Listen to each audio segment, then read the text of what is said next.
Remember, all I'm offering is the truth, nothing more.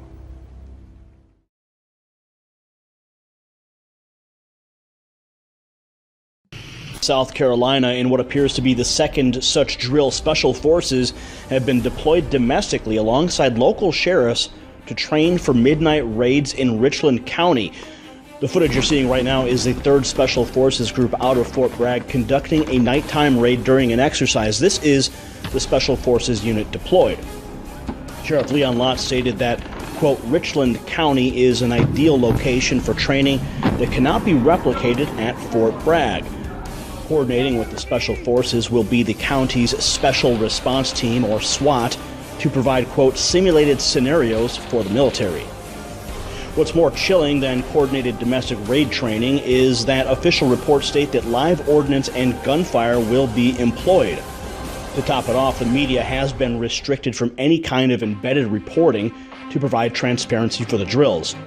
Targets on the objective! Engage! Now you can add this drill to the long list of domestic training exercises that have occurred so far this year. FEMA Camp Roundup drills in Florida, martial law training in California, Marines prepping for riot control in Virginia, and of course the mother of all drills, Jade Helm.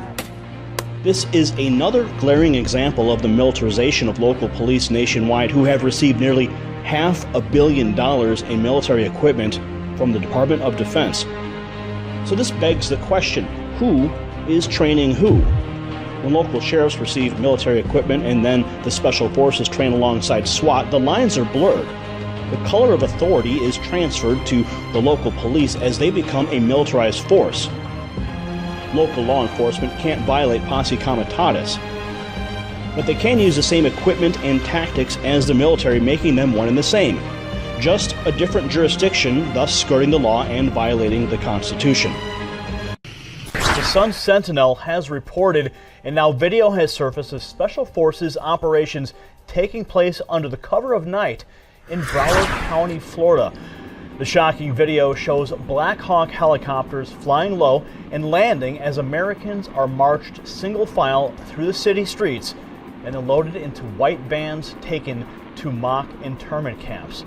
Frightening video. Now 200 military personnel from all 4 branches of the military took part in this coordinated drill, the locations of which were not disclosed to the public prior to the urban warfare training exercise.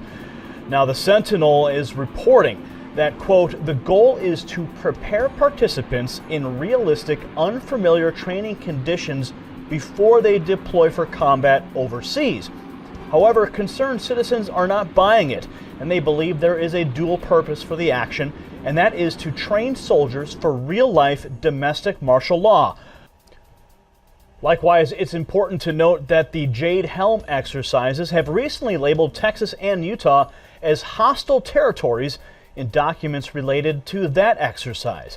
Now let's flash back to 2009. The web was then ablaze with the revelation that the National Guard was hiring soldiers to become internment camp specialists. Military Occupational Specialty, Internment Resettlement Specialist. The Army's Internment Resettlement Specialist plays an integral role in providing a uniform system of handling prisoners and detainees.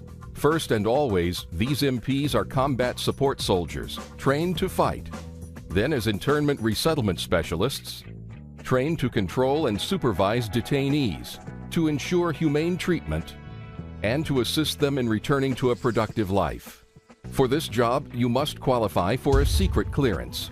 Now, for those of you watching right now thinking that this is just some crank conspiracy nonsense and Americans will never be rounded up and forced into camps, I'll leave you with the words of Supreme Court Justice Antonin Scalia. Now, he recently said in February of 2014, he issued a stark warning when he spoke to a group of students at the University of Hawaii. Now, he was responding to a question about the 1944 Supreme Court ruling that upheld internment of Americans during World War II. He said, quote, "You are kidding yourself if you think the same thing will not happen again.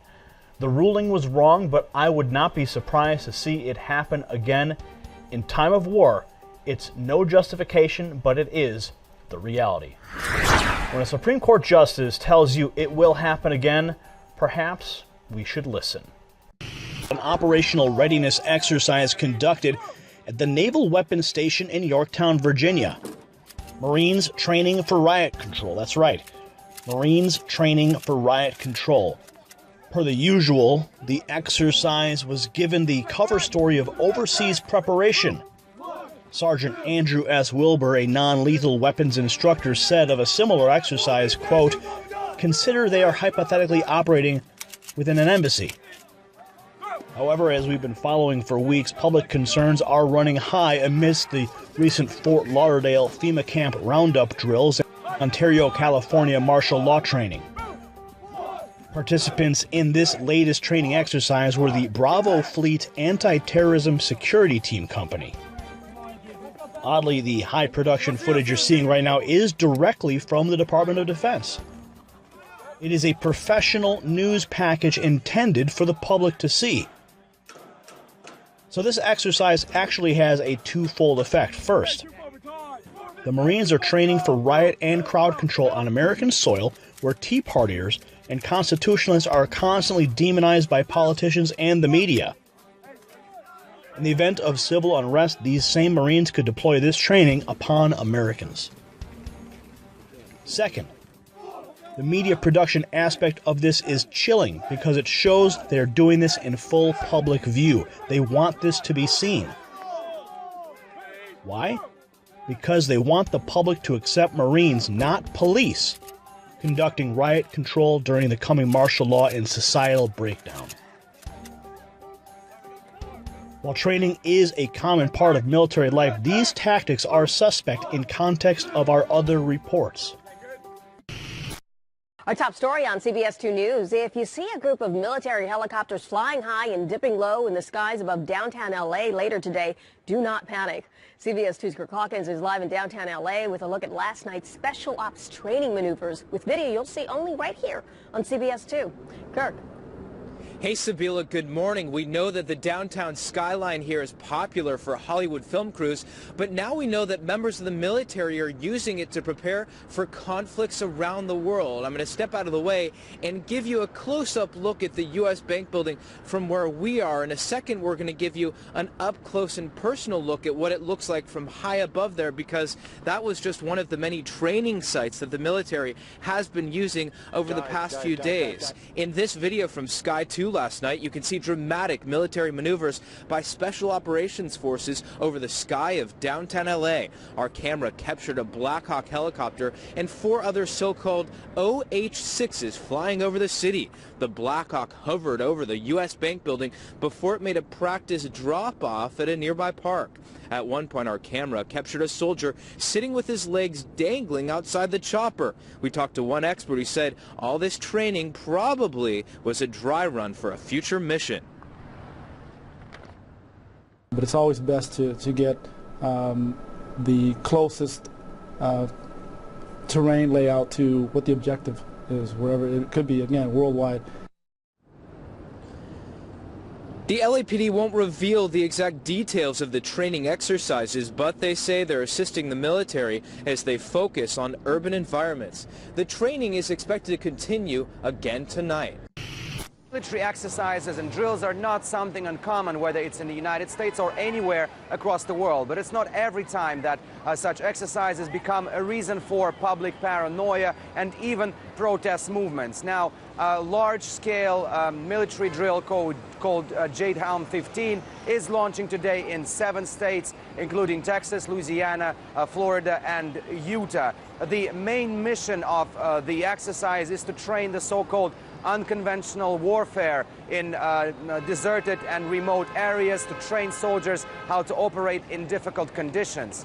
It's estimated that in Texas alone, more than 1,200 military men will take part in this exercise. There will be different sorts of trainings, including nightly helicopter extraction, hostage takeovers, and even a role play modeled after the French resistance to Nazi occupation during World War II. The level of realism sought by the planners of this exercise is so high that it's unclear now whether the troops will actually try to blend in with civilians during this training. According to a PowerPoint presentation prepared by the military organizers, some of the Jade Helm 15 participants may conduct suspicious activities, I quote, and part of their trainings and others will be wearing civilian attire and driving civilian vehicles. In several instances, the Army even asked for public facilities or abandoned, let's say, hospitals to be presented to them for this exercise. But all in all, information about this particular drill is very scarce. Not a lot is known about